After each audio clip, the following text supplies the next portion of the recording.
Whence the Tortoise Got its Shell.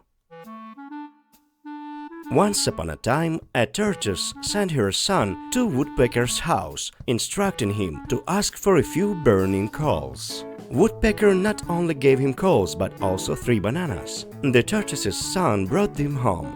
The bananas delighted the tortoise so much that she immediately, along with her son, set off to Woodpecker's place. Woodpecker treated them to a few more bananas.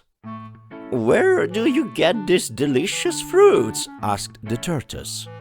"Bring me an empty sack, and I'll give you even more," replied Woodpecker. The next day the tortoise prepared a large, old sack, climbed into it, and instructed her son to take it to Woodpecker's house. Woodpecker was surprised that the tortoise sent such a heavy sack, but he still took it and flew to the banana tree. He placed the picked fruits in the sack. The tortoise, sitting inside the sack, immediately devoured them, discarding the peels through a hole she had made. Woodpecker kept filling the sack for a long time, but he couldn't manage to fill it up. Finally, losing patience, he opened it and saw that the tortoise was sitting inside eating the bananas. Enraged, he hurled her into the nearby flowing river. A school of fish swam along the river. "Take me to the shore," pleaded the turtle, "and I will make all of you more beautiful and longer." In an instant, the fish carried her to the shore. She gathered twigs, started a fire, leaped over it, and offered the fish to do the same. One of the fish jumped, fell into the fire, and perished. "Look," said the turtle, "how beautiful and long it has become."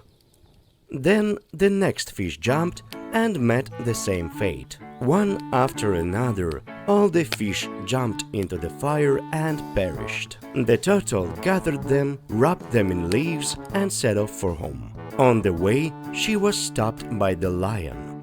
"What are you carrying?" he asked. "Me? I'm carrying the body of my deceased father to bury," said the turtle. "In our village, no one buries the dead alone. I will help you," the lion offered. The turtle, of course, did not need his help, but she dared not shoo away the lion.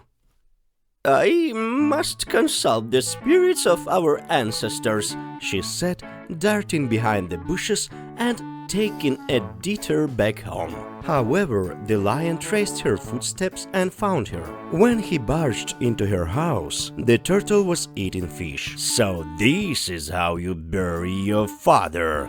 the lion exclaimed angrily. He seized a log, covered the turtle, and then devoured all the fish. But in his departure, he forgot to release the turtle. Since then, she moves about with a shell on her back. This shell is called the carapace.